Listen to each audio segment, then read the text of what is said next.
Hey, what's going on, everybody? I got my crew with me, Darnell and Tyler. I'm Trey. We're coming your way with the 24th edition of the Don't Kill the Messengers podcast. Before we start off with anything, it's only right that we pay homage to one of the greatest to ever do it, in sports and in life and just in general. So, just Muhammad Ali. I was very shocked when he passed away. But just before we get into the playoffs and anything else, what are you guys' thoughts on his death? And where exactly were you when you found out about it? I was just getting ready for bed. My phone buzzed, and getting prepared for work the next day. Saw it, and heart sunk a little bit. I mean, I think we're all too young to really have seen any of his fights live or anything like that. But if you know anything about boxing, you know the name Muhammad Ali, and like he was one of the first athletes to just transcend the sport.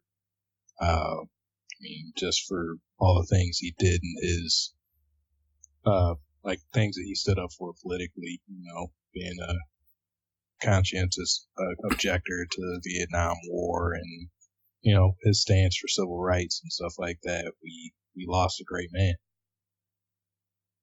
Yeah, definitely agree with everything you just said. And, the idea of him transcending the sport, I think he's known just for, as much as he did outside of the ring as he did inside the ring, which, I think it's very rare to have somebody with that, influential of a life. People like him don't come around too often. And, he's one of the few people that, I think, really, took the opportunity of a spotlight to, shine light on things that are more important than boxing. And, I was, when I heard the news, I was, just kind of laying around, not really doing a whole lot, and got the update on my phone and turned on the TV to just start watching some news coverage just to kind of see what was happening. When I saw the news, I wasn't necessarily surprised knowing he's battled Parkinson's for what I found out was 32 years. Yeah. And that's, that's tough. And as the years went on, he just progressively, just kind of started to look worse and worse. But, one thing I found very interesting that I learned was he, all of his organs in his body shut down, but his heart continued to beat for 30 extra minutes after that. And when I heard that, I was kind of like, that just, proves he was a fighter and a true champion. Yeah. That was interesting. Yeah, just told me something new about that, man, for sure. But one of the reasons I asked you guys about the where were you and how did you find out? Outside of this death, and I could say Prince too, because that didn't happen not that long ago. I found out that Prince died. It was just real simple. I just woke up, looked down my phone, and boom, it was right there. But the only other celebrity that I'm pretty much gonna remember that died just vividly, like I do this one, was Michael Jackson. Oh yeah. Definitely. I was, I could tell it's just like this, man. I was just driving, in driver's ed. I was just out there driving and driving around, trying to get the ropes of, how to operate the vehicle and everything like that. And, once I got out the car, my uncle came to pick me up, got in the car, and it was just like, boom, just on the radio. I was like, wow. And, and this was just as much of a shocker to me because, I was at the gym, I was working out, just got done running, and I looked on my phone. I read about how he was on life support. And I was just like, okay, this guy's a champ. He's the greatest to do it. He'll find a way to beat this. He's been dealing with Parkinson's for such a long time. He'll find a way to beat this. And so just leave the gym, go on throughout my day. I had to go to bed kind of early. I'm kind of a late night guy, so I had to go to the gym early in the morning. So I went to sleep, but woke up at 3:37. Turned on my TV, and it was right there, boom, right on Sports. And I was like, man, no way. I was like, wow. And, it's just, you kind of like think about these guys like the Muhammad Ali's, the Princes, the Michael Jacksons of the world, and it's kind of like you feel that they're somewhat just invincible in a type of way. It's just like, just how it just hits you when you find out that they died. It's just huge, man. Like that just caught me off guard, it's like, and it was so crazy because like the week before, I was YouTubing the Thriller Manila fight. I was looking at Netflix. I finally got a chance to saw his 30 for 30 30 for 30 documentary with him and Larry Holmes. Mm-hmm. So I was just looking at that and I was like, wow. And a week later, man, he passed away. So it was just pretty much of a shocker for me, but, that's one thing, we're all going to have to face one day is death. So just, huge, just shout out to his, family, keep them, in my prayers for sure. So now, how have you guys think he has, impacted you, society, and sports as a whole? Yeah, I guess I could start this one only because I feel as, someone who's white, he would impact me a little differently than he'd impact you guys as, he stood for a lot of African American issues, that don't necessarily connect with me. But one area I think he definitely connected to someone who is an athlete is through, the self-confidence and the ability to believe that you're the best to perform based off of your own belief. Tran, you say all the time he's one of your favorite trash talkers ever. Yeah. And, the ability for him to, say it and do it and to just believe he's the best and go out and be the best is, something that I think, we all can kind of take notes on, Granted, it all came with hard work and everything too. And, some people may think the arrogance and the pride is real annoying and all this and that. And, yeah, to a point, it gets to the line in the sand and crosses it. But, I think, the ability to, for him to be able to back it up almost every single time was very impressive. And it's something that, I respect him for. Yeah. Yeah. With me, I think just the biggest impact for me is just his courage. Yeah. I mean, of course, he played a sport where you have to be courageous to go in and just get hit in the face repeatedly. But, just what he did outside of the ring, dude stood down the federal government. Yeah. As far as going to war.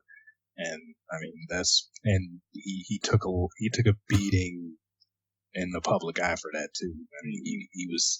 He was pretty much deemed a bad guy for a while there. Yeah. And, he was proven to be like things turned around for him later in life. Of course, people started to see him as a champion and love him again. But just, that's something big to have to stand up for. And, just like I mentioned earlier, just his stances on civil rights. He was never afraid to speak his mind and give his thoughts on the situation inside and outside the ring. He thought he was the best. He always said that. And when he thought something wasn't right or he wasn't going to do something because he didn't think it was right, he told you, and he didn't sugarcoat it. He gave it to you. You gotta take this medicine I gotta give you, and he would do it. Yeah. And I think that's just the biggest impact on me. Just he showed that it may be tough, but things work out if you live by a certain code and you stick to it. Yeah. You said a key word, courage. Definitely courageous, with just the way how he just went about his life. He stood up for his beliefs. No matter how people felt about him, he was always just true to himself, and he tried his best to stick with the truth. Kind of one thing, it's not really a downer, but it is in a way. I kind of hate death in a way because it kind of like brings people together, and it kind of like overlooks some of the stuff that a person has done or accomplished. Like what I'm trying to say with this is like I know a lot of people that said, you know, R.I.P. to Muhammad Ali, one of the greatest. And you know, and I look at their views on life and stuff, and it was kind of like, to me, like when I saw it, it was kind of like, you know, you're paying all this respect to this guy, but you know, if he was me or Tyler's age or Darnell's age, and he was just able to have the ability to speak about some of the issues that were going on today, you probably wouldn't like him as much because, you know, even though we celebrate him being able to speak the truth, to stand by some of his code and ethics, a lot of people didn't really like him a lot back in the day too. So, you know, it's had to take some people some time to get used to him and just like him as an individual. So just for him to just have courage, it was just, we live in just such a politically correct society now. You know, nobody wants to offend anybody. Everybody's, you know, afraid to speak the truth somewhat. You know, he didn't care about that. You know, he said to hell with it. You know, he stuck with the truth, and, you know, he always believed in himself and had stuck with his beliefs in life. So that's just something that I just truly, really appreciated about him as an athlete or a person. You know, especially with, you have a lot of black athletes nowadays, you know, they get money or something like that, they'll be quiet on some social issues, you know. So for him to have just, you know, not just look at the money, look at the paycheck, but just be concerned with people's rights and whatnot, and just be a good person overall, that's just something you just can't beat from an individual. You got to really appreciate people like that in your lifetime. So, any of the thoughts or anything you have to say about Ali, guys? Yeah, just real fast. And I was talking to my dad about it. Someone who, you know, wasn't, you know, my dad's not huge into boxing, but you know Muhammad Ali, and he lived more in his time and saw him in the public spotlight more than we have. And, you know, and I was talking to my dad about it and said, you know, I think Muhammad Ali is the most prominent athlete to die so far in my lifetime. And, you know, like you said, Trey, you know, we never really got to witness him really at his prime or really at any point in his career. So for us to even realize that one, he was that great, and two, he was that influential, I think just speaks volumes to who he was. Yeah. Because people who never even have seen him throw one punch know who he was and know what his career was and what he stood for. And I think that that's, you know, part of the thing that's made his life so prominent and his career so successful. Yeah, for sure. Definitely. You have anything else to say, Darnell? No, I think I said my piece. I mean, we lost a national hero, in my opinion. Yeah, for sure. Not just national, international. That guy was purely amazing, for sure. Up next, what we're about to go into was UFC. We had UFC 199 last Saturday. Darnell, what were your thoughts on Hendo and his possible retirement? I mean, if it is, he picked a very high note to be able to go out on. Yeah, it was exciting. I mean, it looked like he was about to be put out of his misery, but then he comes back and has just this crazy elbow knockout. I mean, just it was a slobber knocker, I guess, to steal from good old JR. It was just you didn't see it coming, but I mean, I did mention it. Just if Hendo can lay a shot on somebody, that's his thing he still has, even though it seems a lot of the other skills may be going away. But if he catches you, good night. Yeah, it was good night. Exactly. Yeah, he ended up catching him good and just did his thing. Great way for him to end his career. Do you see him possibly fighting again at all? You think this is like his actual like retirement, calling it quits, or what? I mean, just with fighters, you never know. Yeah. I mean, just most pro athletes, especially if you're one that's been near the top or at the top, it's hard for them to let it go. Yeah. Henderson does seem to be a guy that does, take time and be introspective about things. Yeah. So I wouldn't be shocked if he says, yeah, it's time, especially, I mean, he's made his money. I think he made $800,000 that night. So I mean, he's had a long career. He's probably made a lot of money doing what he does. And I mean, there's no title shots in his immediate or far away future. Yeah. In any division. I mean, there might be a couple of interesting fights left for him, but I don't think he really needs to put himself through that much damage. Because I mean, like I said, even though he got the spectacular finish, he was close to being finished himself. So yeah. So I think it would be a good time to go. I mean, I don't want to end anybody's career. That's his decision. But I wouldn't be mad if he said, I've had enough. Yeah, he's had a great career. Financially, he should be set. Just be interesting to see, if Dana calls him up sometime and say, hey, so-and-so wants to fight you, kind of be like a BJ Penn, in a way. Yeah. Doesn't, not a regular guy at UFC, but, have those comebacks every now and then. So be interesting to see. So time will tell for sure. Now, what did you think about Faber versus Diaz?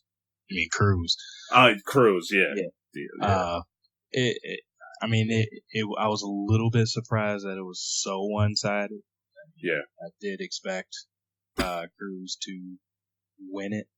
I didn't expect it to be so easy for him. I mean, 2 of the 3 judges gave him all 5 rounds, and one of them said it was 4-1.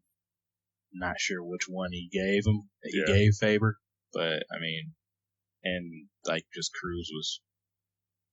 It just seemed like he was 2 or 3 levels above what Faber could do after that. The first round was competitive, but after that, when he dropped him in the second, it just was downhill from there. It just seemed like Faber couldn't get in any kind of rhythm. He couldn't get a takedown. He couldn't do anything to neutralize Cruz's movement.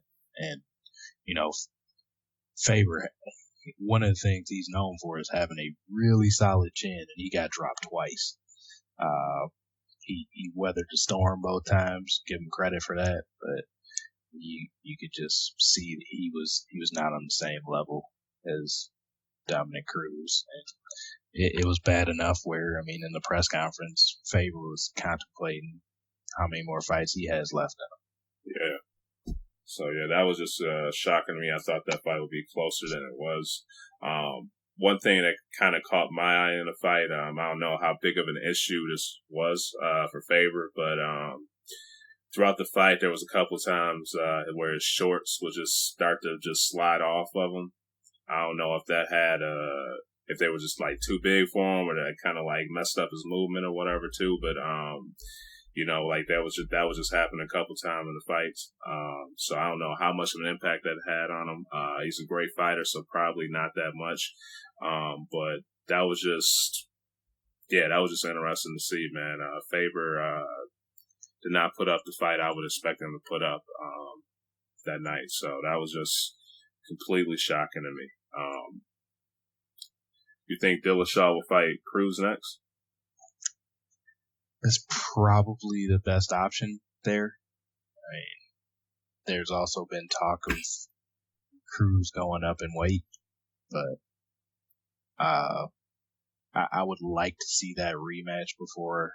That was a great fight. Yeah. Weight change happens, because I mean that was a razor thin, close fight, and I think their styles are so comparable that it is interesting to see 2 guys just that are all movement, trying to see who can get off first. Because basically that's that's what wins that fight, and that's probably why Cruz beat Dillashaw. He was getting in first and getting out, so I would like to see if Dillashaw made the necessary adjustments to be able to take his belt back. Yeah. So that would be one that I would love to see before he moves up in weight for sure. That fight was just absolutely amazing to watch. So for sure. One thing also, Cruz stated he doesn't believe in ring rust. Mm-hmm. Like, what were your thoughts on that? You think he was just talking to talk, or? No, I think he believes that, and he's one of those, like, just, I don't know. I don't know if it's just his mind is strong enough to just make ring rust not a real thing for himself. Because I mean, he did come back in versus Dillashaw. It seemed like he never was gone, and he hadn't fought in over a year. But I mean, you have many other fights of people coming off an injury to see that ring rust is real. I mean, ask Rashad Evans, ask Anderson Silva, ask John Jones off of the last fight. He wasn't even hurt. For sure. Just I disagree with him. He just seems to be a different kind of animal. Yeah. I don't know. Maybe it's just his style, the way he fights, just doesn't allow for ring rust to be there, just because he's so just bouncing around and all. Yeah, like he just it's just interesting to watch how he just moves in the ring, man. Like he'll be moving his shoulders and stuff, dipping his head and just bouncing around. Like it's just he brings a unique style into the ring once he gets in there. So that's just that's the truth. But yeah, totally disagree with him. Ring rust is a real thing. Yeah. We'll see at 200 for sure, but we'll get to that in a minute. Ali shocked the world before, after, I believe when he beat Listening, he was talking about how he shocked the world. Bisping definitely shocked me that night for sure, man. I did not see that happening. He shocked everybody. And as you hear him talking, the mic wasn't picking up all of it. Yeah, he was, he's a guy that talks trash, but he was like, oh yeah, man, this was the easiest fight of my life. I was like, wow. But yeah, he's a trash talker. But I was like, wow. Yeah, I mean,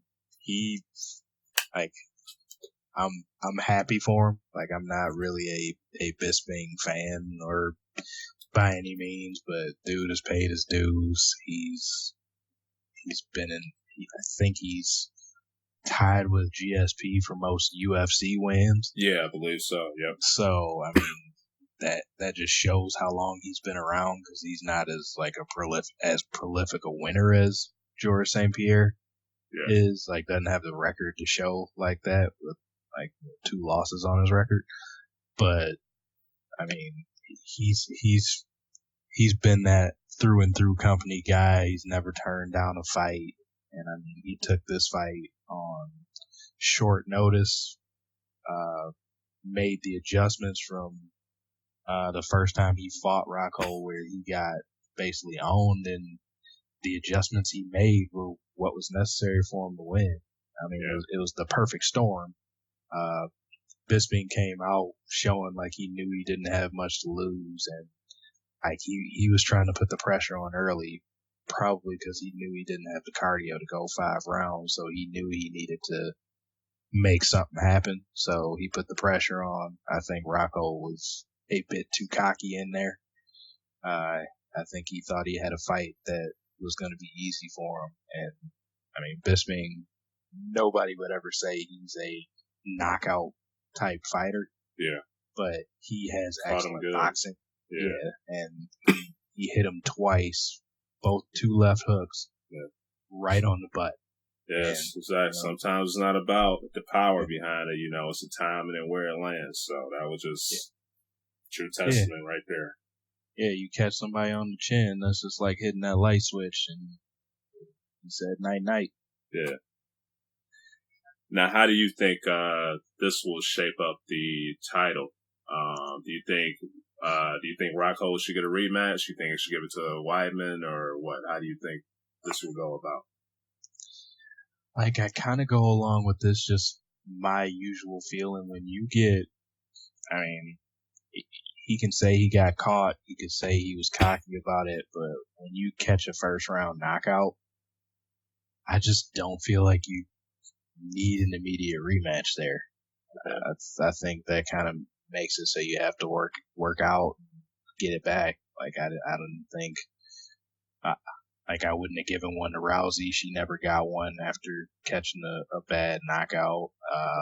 I didn't think Anderson Silva deserved an immediate rematch when he fought Weidman. But you know, it's not deserved when it comes to the UFC. It's about what's gonna build the biggest paycheck. Yeah. So I mean, it could be Rockhold, because I mean, if you saw in the press conference afterwards, there's definitely no love lost between the two. Yeah. They went at it for about 30 minutes straight, talking about just throwing barbs at each other. Rockhold got mad enough to say, "I'm gonna come back and I'm gonna kill you." So, Yeah. I mean, it definitely probably will drive some interest in having them go back at each other, but Bisping being the guy that he is, he's already been sending shots back and forth with Chris Weidman as well. So yeah, I think Dana White and the matchmaking crew at the UFC, they have some thinking to do now. Yeah. Now, who do you think out of Weidman and Rockhold, who you think would be a tougher matchup for him? I mean, I think it's basically, I mean, Bisping got that one win out of 100 that you would basically give him versus Rockhold. Like that perfect storm happened, sloppiness happened, and he was able to catch him on the button. But yeah. I mean, against either of them, I don't see a clear path to victory. And like if it was just based off of their skills.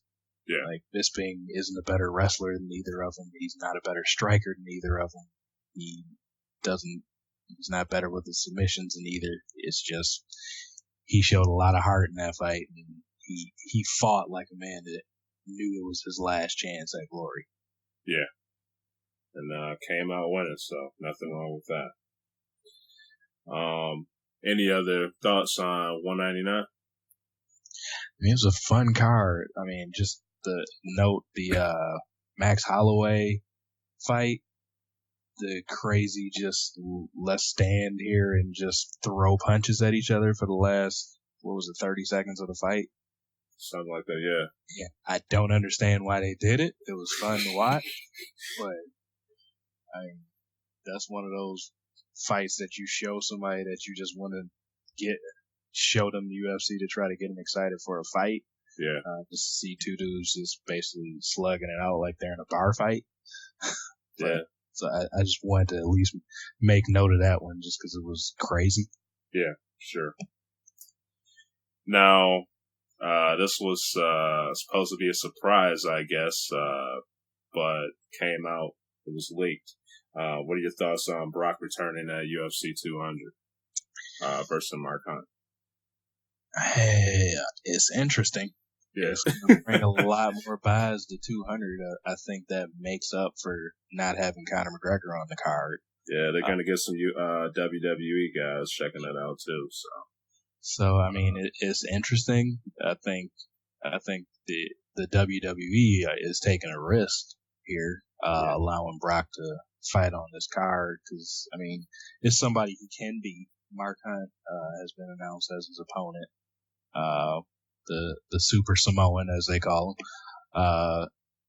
It's a guy that Brock can beat, but it's a guy that if he lands leather on Brock, yeah, that guy got some punching power. Yeah, I mean that's he doesn't do much, but he hits hard. Exactly. And if he hits you hard in the face, you usually don't remember it.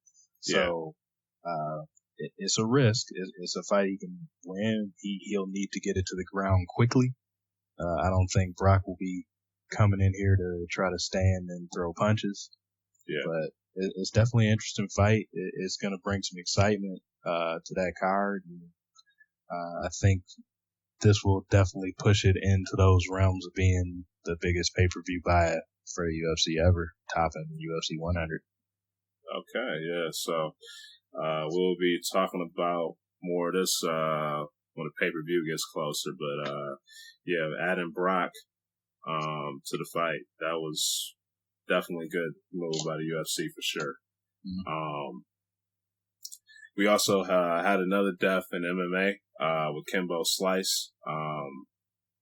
This was very surprising to me. Tyler was the one that actually texted me about the whole thing, and I looked it up. I was like, wow, I was very shocked at that, man. 42. Very young. Yeah, I mean, it was a surprising news to hear. Yeah. I mean, he was still fighting, like nowhere, not in his prime by any means.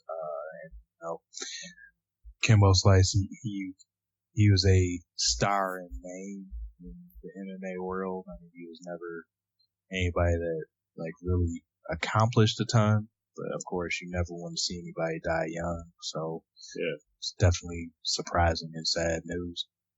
Yeah, I was telling you about this before the show started.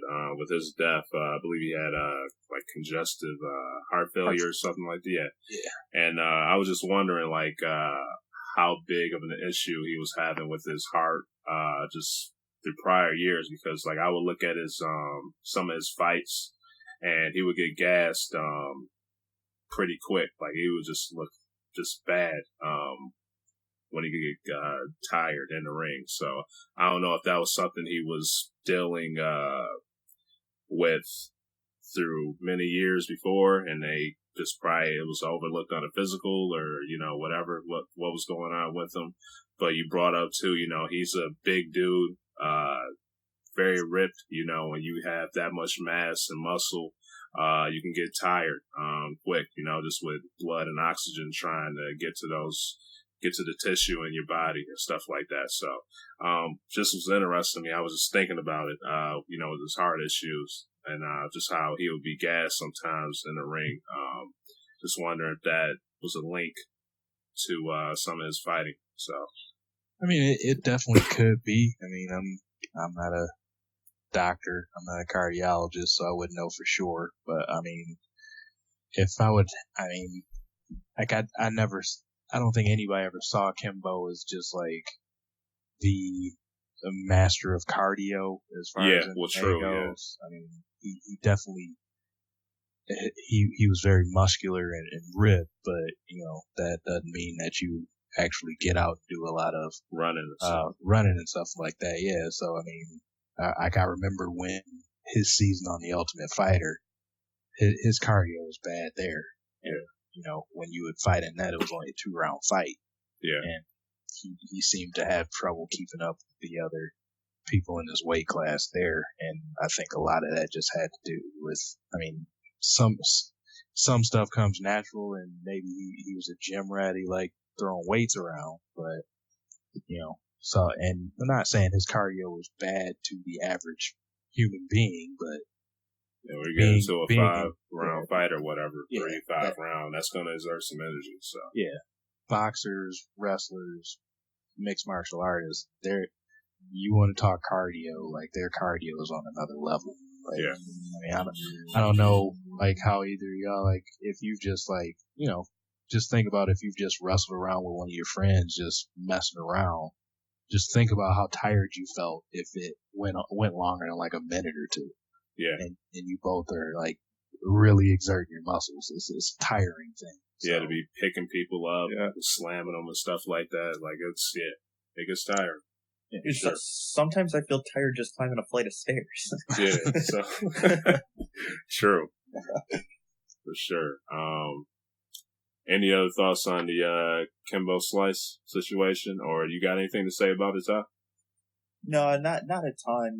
Just knowing he kind of was, well, not kind of. He was actually really popular doing those like underground fights or whatever it was, and kind of like you said, Darnell, he was kind of just popular by association of that. Just kind of like, oh, this is what this guy's doing kind of in an underground scene. What can he do on the main stage? So everybody just kind of started watching him. But, obviously, that's nothing, to be taken lightly, and it's never fun to see somebody, especially at a young age, leave the world. But, sad day all around, for, MMA and, boxing too with Muhammad Ali. It's just very unfortunate that it seems that, people have to leave, pretty early and the way they do. It's just kind of sad. Yeah. Yeah, basketball, it's been a crazy week for Def. Basketball, Sean Rooks died. Last week, Bryce John Jones died. So just, to the families and stuff, just keep your head up. And to, our listeners too, if you, lost somebody, just keep your head up and, everything will be all right. So just keep on pushing for sure. So, just crazy, All right, guys, anything else? That should do it. All right. Up next, we're about to get into the NBA now. Before we get into the playoffs, news came out that the refs wanted to stop the reviews for the final 2 minutes of the game, have them just thrown out. What are your guys' thoughts on that? I think that's stupid. You think they should keep it? Yes. I mean, if at any point you want to have the review, you want it in crunch time. Yeah. I just don't understand the thought process in that. I'm kind of, okay, I'm kind of on the defense, either way. One, just, it's been helpful because, it saw just some crucial plays made at the end of the game that they missed. But it also showed just how horrible the refs' decision making has been this year overall in the NBA, especially playoffs with all those missed calls. So for me, it's kind of like if they missed all this in the final 2 minutes of the game, I really don't want to know what they missed in the 46. It's like these dudes have been awful. So it's like that's good, but and at the same way, it's like, man, with all this, hopefully it will encourage them to get better. It's with all this traveling and other nonsense that they just let just happen in the game. But that's absolutely good. But man, that just shows just how awful they've been officiating this year, man. It's been tough to watch. It's just like, wow, like how do you guys miss that? Yeah,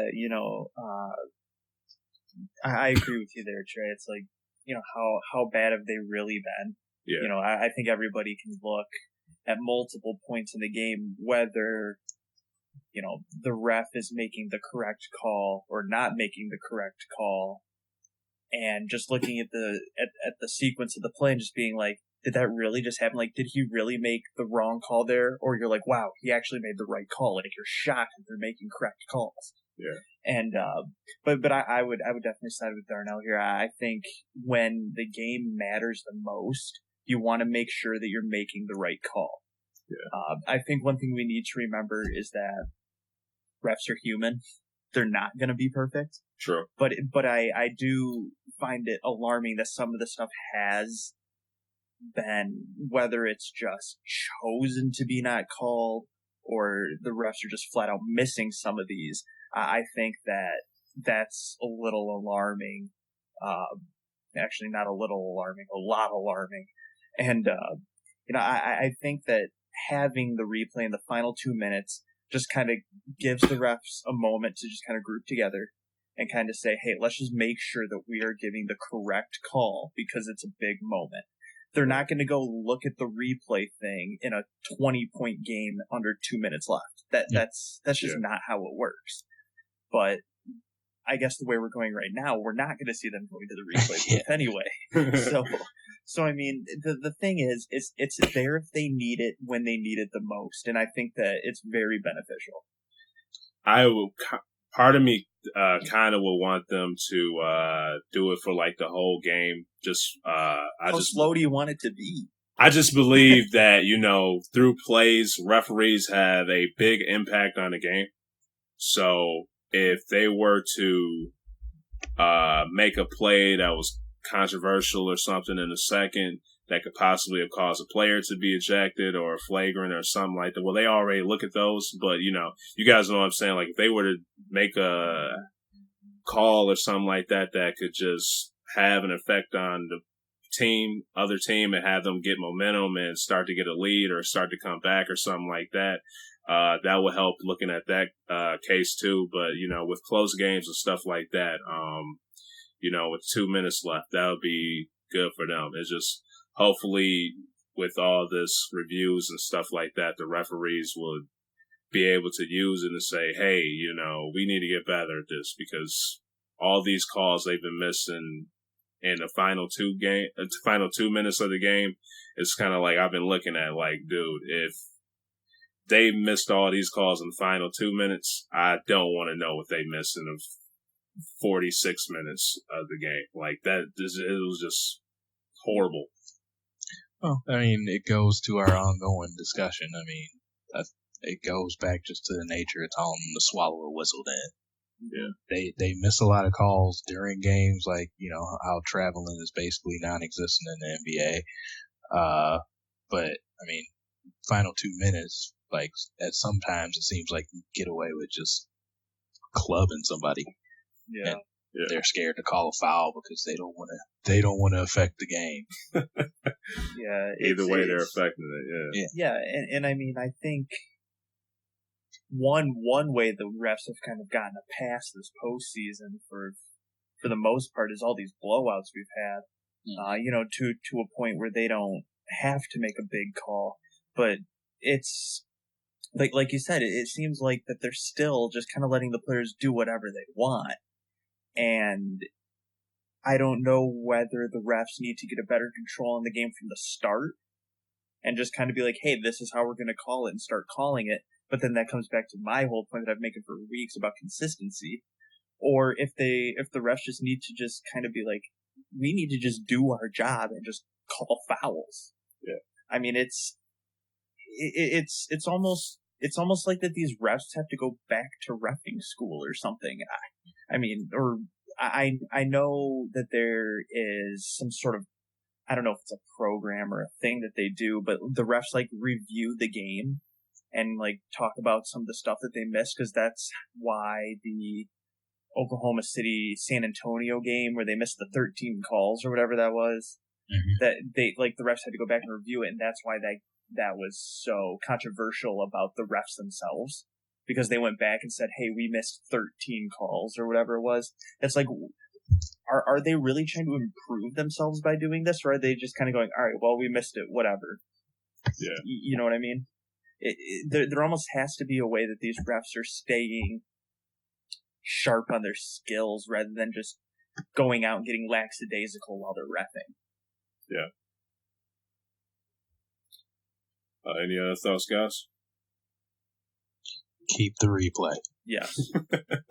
Yes. Hopefully they will, but yeah, they'll, you know, we'll see how that turns out. Up next, the playoffs, man. How do you guys feel about the series? What are your thoughts on the Cavs versus the Warriors? Well, I'm happy Cleveland won Game 3 because it actually gives us something to talk about. I hope they win Game 4 so your prediction is wrong.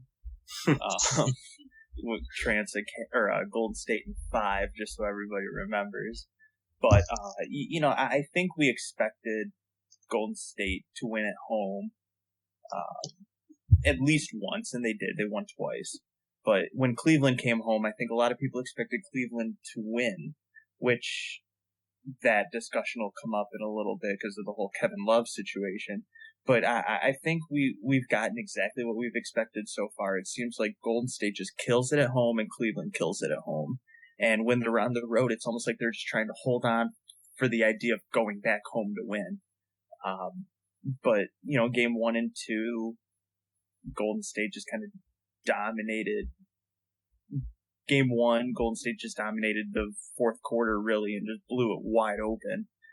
Game 2, they went basically wire to wire and just really embarrassed Cleveland and really started making people question, does Cleveland even deserve to play with them? Are they bad? LeBron's not doing anything. Basically calling for LeBron to take over. In Game 3, I don't necessarily think he took over, I think they were just at home and more comfortable. They had more players step up. They had J.R. Smith making some threes, which he did not do in games 1 or 2. He looked, in my opinion, just straight up lost out in Golden State.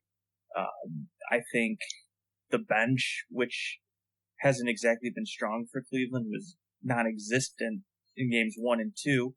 Showed up a little bit in game 3. Richard Jefferson gave some good minutes. They threw he in was Maz. the starter in that game. Yeah. No? Oh, yeah. Well, yeah. I mean, he did start. You're right, but still kind of looking at him as someone who's a contributor that they're not really looking for a lot of contribution from. In game 3 they threw out Mozgov, which I thought was really interesting because the dude's barely seen the floor. He came in, middle of the game and maybe had a bigger moment than a lot of people are kind of looking at with the when he went to set the screen on Klay Thompson and kind of took him out for a few minutes. That could be an underlying issue potentially, but I don't think that's going to be more than just kind of a bang bruise. Nothing too big there. But I think game 3 just came down to Cleveland was at home, and that's where they're more comfortable. They had the crowd behind them. They just kind of showed a little more energy, a little more urgency. Started the game on a 9-0 run and never looked back. Yeah, I mean, it's definitely, I guess as they still say, it's still a series since the home team hasn't lost. I would like to see some competitive games at some point. And I would like to see Steph Curry play like the MVP. Yeah, he definitely needs to step it up. He's a ghost out there. Disappointed how he's playing. I don't know how much his knee is still affecting him. I do know he wanted to sit out the Olympics, the rest is knee and ankles or whatever. So I don't know how much that's just having an effect on him right now. But he needs to realize, hey, we got 2 to 4 more games left. All we got to do is win 2 more games. So, just pull it together, man, and just go out there, ball out, get those 2 more wins, and you can sit down, just rest them all as much as you want until next season. So, but he definitely, if they truly want to be successful, they can't have him playing like he's been playing. Yeah, I'm not about giving the passes in regards to his knee or whatever. He's on the court. They're saying he's fine. I'm saying he's fine. So like you play the whole season hitting threes from wherever, whenever, and now you seem like a normal player. That's not what you can do in the NBA Finals. Basically, his teammates have spotted him 2 games. Now he needs to show up and do the rest of the work. Especially if they want to make sure that this 73-9 team cements itself as one of the best teams, possibly the best team ever. I don't think it's going to look well if he's carried to a title by his support cast.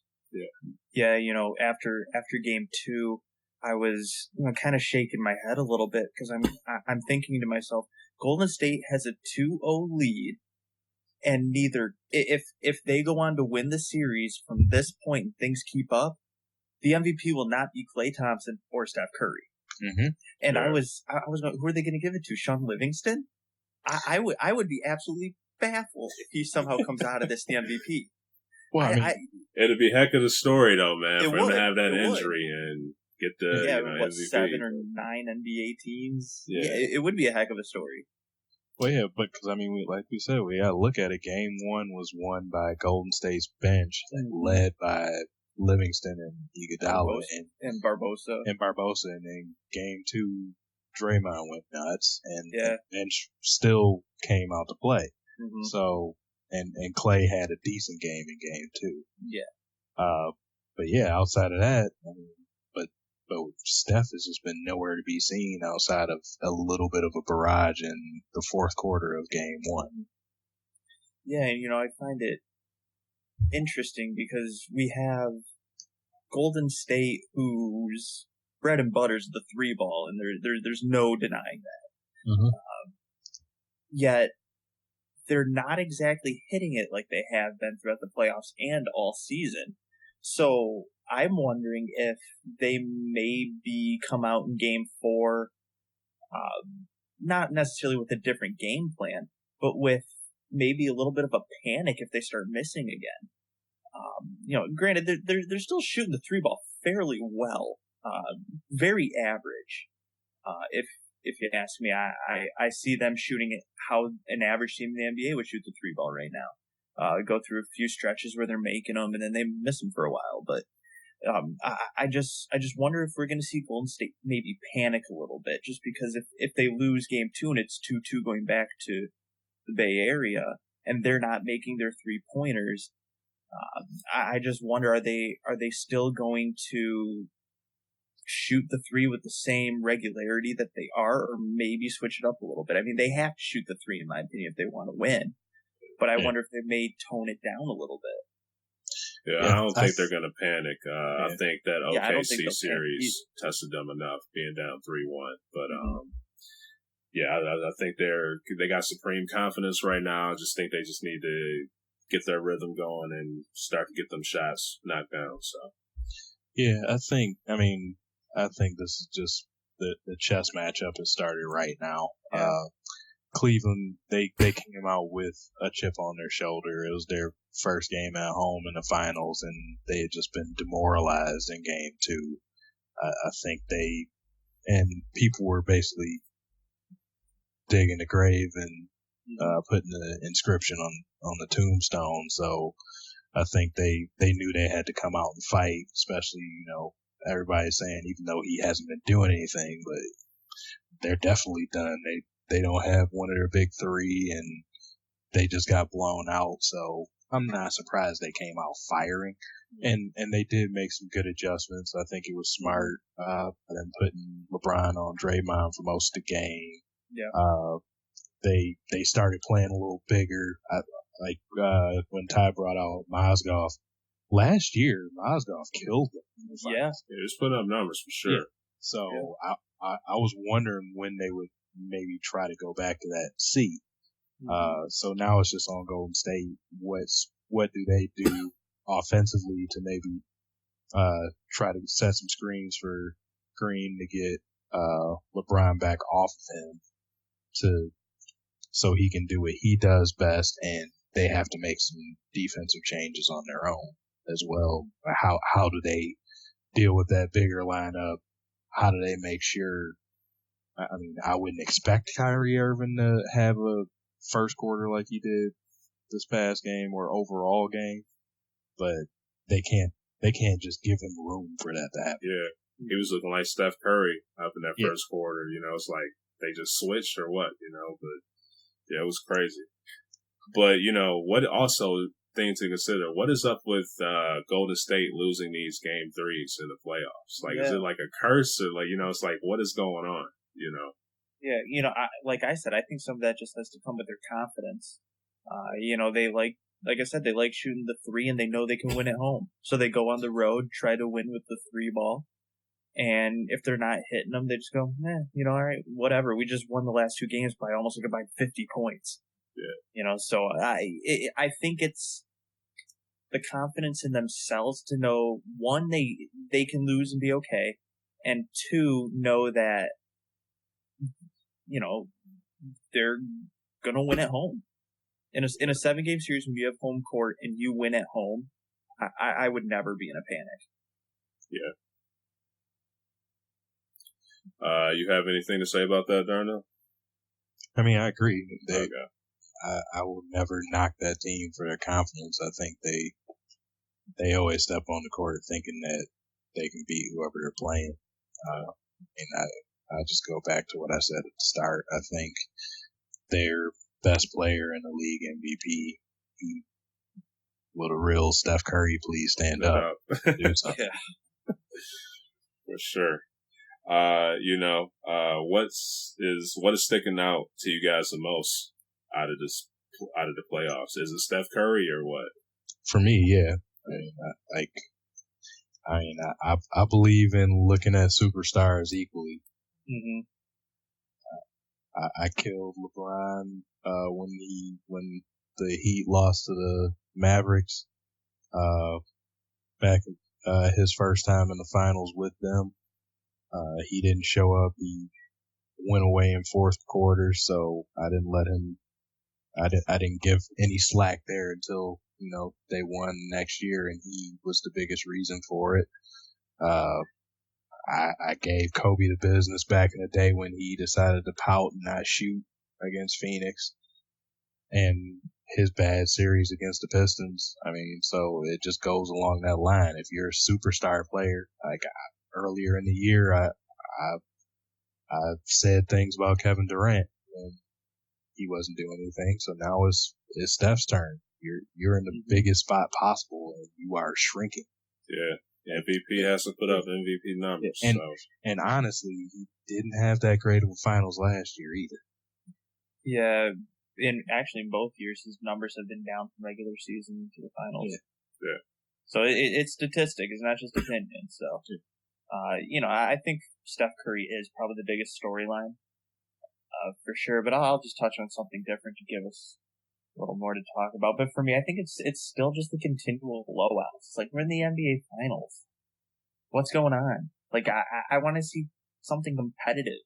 Yeah. I mean, granted, a 2-1 series looks more competitive than 3-0, and 2-2, if it gets to that point, will look more competitive than 3-1. But yeah, I'm kind of just growing tired. I'm not intensely watching. I'm watching, but I don't feel like I'm that into it. Yeah, it hasn't really been keeping you glued to your seats, that's for sure. Like, you will watch it, one team to get up by 20 is kind of like, okay, like, I already know who's going to win this one. But it's just, in the finals, man, it should be, point for point. They drop 3 on you, you should drop a 3 on them. It should just be competitive, just bad. Yeah, so I mean, for me, I think another big storyline, I think 1A to this disappearing Steph Curry act is the blowouts for sure. Yeah, sure. Yep, I'm getting tired of turning games off after the third quarter. Yeah. I mean, granted, I'm still watching them to the very end, and I'm sure you both are too. But it's kind of disappointing, to be honest. Yeah. I mean, we're watching it because it's the NBA Finals, and the stage can't get any bigger than that. But that's the only reason I'm watching it now. Yeah. If this was a second round matchup.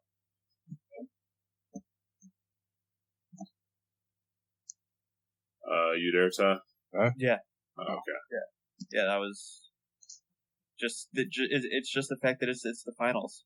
I mean, and I think you both would agree. You're not going to watch a second round matchup that's 30-point blowout every time. Yeah. So the only reason people are watching is because it's the finals. It's LeBron. It's Steph Curry. What might they do? Yeah, I can honestly say this. The playoffs as a whole has got me interested in watching getting into NCAA basketball next year, man, because like you won't see this happening in college games like it has been in the playoffs this year. You'll see some no-name teams come out there and compete and everything like that. So just how the performance has been in the NBA playoffs, it's going to have me checking out NCAA for sure next year. So it's this has just been a kind of a pain to watch, to see these guys put in all the blood, sweat, tears, and then you go out there and you lose by 20 points in the finals. It's like, how does that happen? So safe to say you guys won me over with college basketball. So I'm definitely going to be looking into that next year, man, when it starts up. So hear that, NBA? We're converting people. Sure. Any other thoughts on what's sticking out to you guys the most? Steph, where are you? It's like where in the world is Carmen Sandiego? Where in the world is Steph Curry? Yeah. I mean, granted, I want him to show up, but I also want it to be a very close game. I don't want him to show up in another blowout. Well, yeah. I mean, I want to see that duel of him and LeBron. Yes. Yeah. I mean, it's like, but it's just, Steph is just nowhere to be seen. LeBron didn't even need to guard him or anything, man. It's just, okay, he's not stepping up. I'll just focus on Draymond or, who else you guys want me to guard. So it's been bad. Yeah. For sure. Now, I know you guys, both of you guys had it going Game 7, right? Mm-hmm. Now, based on what you guys seen, will this end quicker than you expected, or are you still thinking to go 7 or what? I think it could go 6. I think it'll go 6 at least. Yeah, I think I might be shortening it up to 6 as well. I don't think Cleveland can keep up what they did last game. I think Golden State still has all around better team, but they're showing some heart. It's time for Golden State to slap back now after what happened. See if they do in Game 4. Yeah. Maybe push it back up to 7 if they do it again. But I'm still going to stick with 5, man. I think Golden State, they're going to come out firing on all cylinders tomorrow. But we'll see, man. It could be 6. So just have to tune in and watch for sure. Now, one thing that was kind of catching me off guard, he's not getting talked down upon like he was earlier when Golden State were just getting a big lead on him because LeBron won the last matchup. But do you guys think LeBron has been getting a fair treatment? And what I meant by that was like I was looking at some of the analysts, they would say LeBron needs to step up more. And, I was kind of like, LeBron is like, the dude is the only one, based on those like first 2 games, I was like, the dude's the only person that's basically doing anything for the team. The bench played absolutely horrible in Game 1 for sure, but it's like, what else do you want LeBron to do? I mean, he's a great athlete and all that, but he can't win the championship by himself. You can put as many points as you want, but if you go off, sit on the bench, and your bench basically puts up 0 points while they're out on the court, what do you expect? So I was just kind of like shocked, like what else do you want from LeBron? And Game 3 came here. He actually had Kyrie went off.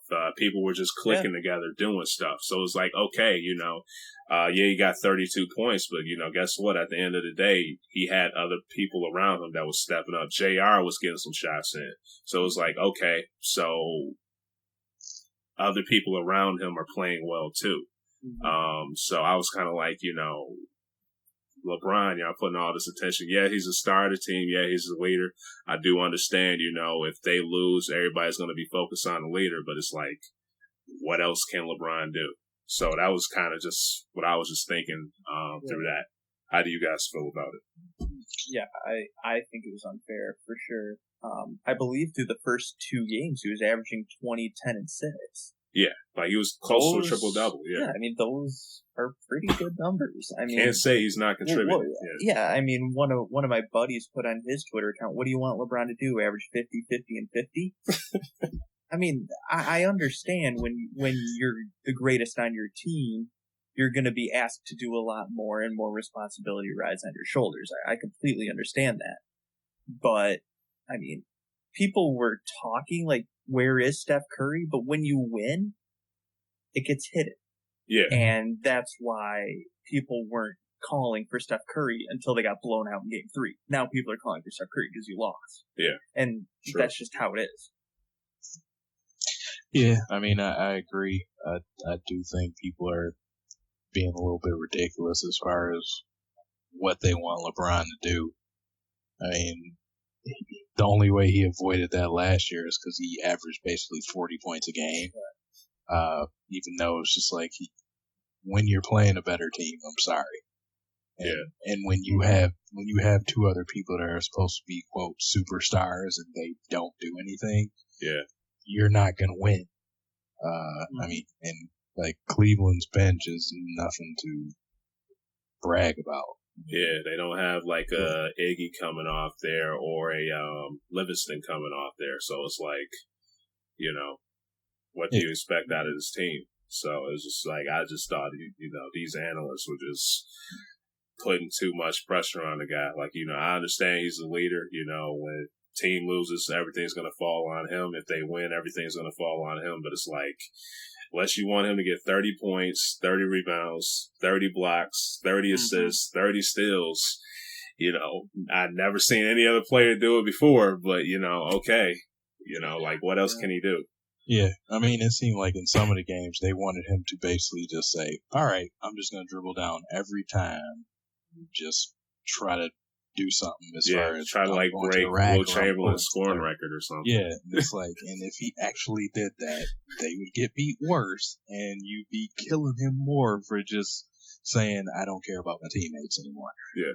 And, like, let the dude be him. Let him play his game. LeBron has been playing like LeBron. He's showing up. He's fighting.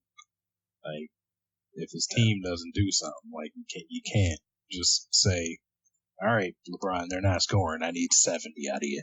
Yeah. That's just not going to happen. For sure. All right, guys. Last but not least, Kevin Love. Should they start him game 4, play him, or what? Let him sit? I did hear rumors he was a little frustrated that he couldn't play game 3, but how do you think the Cavs should handle it? I mean, I don't know if it's just like he hasn't been playing that great, and it just heaped like just insult to injury that they had their best game of the finals without him on the court, and they came out like gangbusters. Everybody's hitting shots. They were actually playing some pretty good defense. They're getting hands on passes, and like it just seemed like they're a different team without Kevin Love being there, who's seemed very timid throughout the playoffs, basically, and I've never been really too hot on his defensive prowess. So it's a tough question, but then you got to think about, do we want to put somebody that's capable of giving us 20 points and getting 12 plus rebounds for us? Do we want to not start this guy? Yeah. Yeah.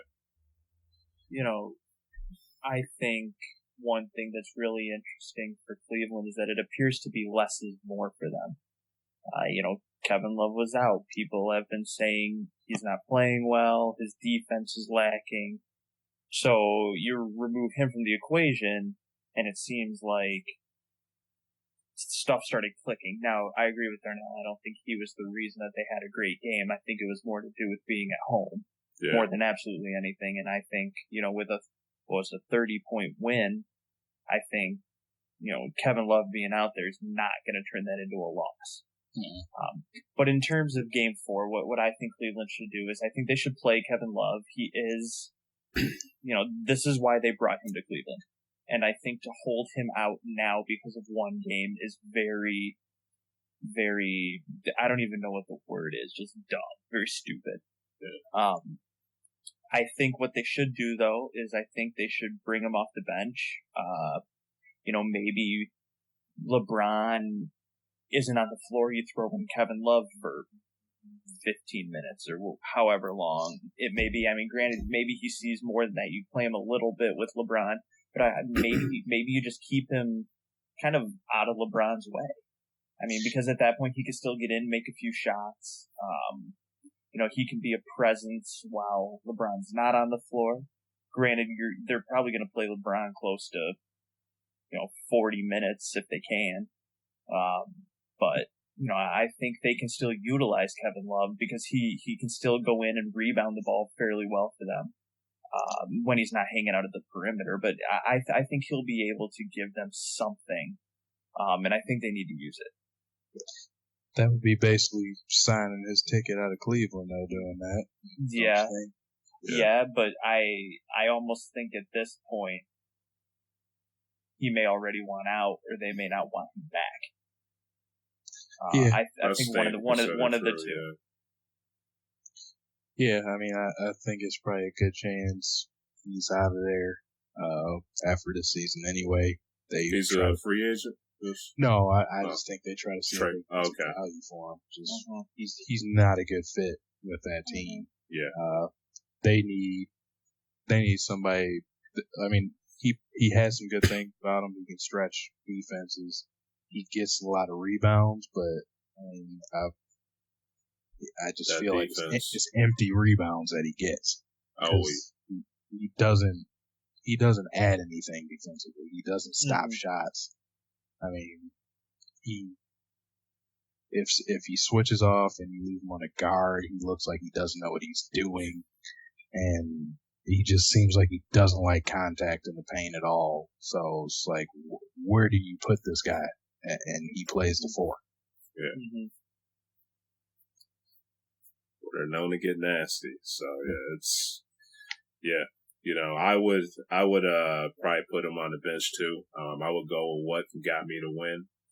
If they would find themselves up like they did in game 3, in game 4, then I would, when they got a good lead, I would put Kevin Love in there to see how he feels, to get his rhythm back.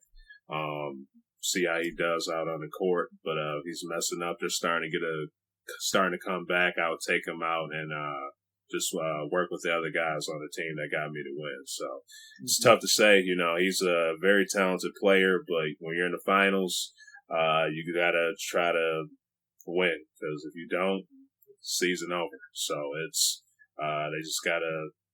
I would just go with what got me to win, and just say, hey man, I know you're a talented player, but we won without you last game. Not saying we don't need you or anything like that, but we got to stick to our guns and what got us to win. Sometimes it's just about matchups, So just sit there, be cool, and let's see if we can get this ring. Yeah. Now, guys, anything else? Any other comments? No. You're good, Darnell? Yeah, I'm all good. All right, so just thanks everybody again for tuning into the show. Hope you all enjoyed it. Be on the lookout for us on SoundCloud, iTunes, Stitcher, TuneIn. Just got email a couple days ago. We're on Google Play now, so we're on a lot of websites. I'll leave a link to them, and you can find us at DKM_cast, CAST, on Twitter. So if you like the content, feel free to subscribe, man. We're going to keep nailing these out every week. So appreciate y'all listening in. Appreciate it. Follow us, get at us, email us, dkmcast@gmail. Yeah, that too. And feel free to leave some comments and stuff too. Anything you want us to discuss, or you think Darnell sucks, let them know. That brings joy to my face. So, feel free. But Darnell's my favorite. For sure.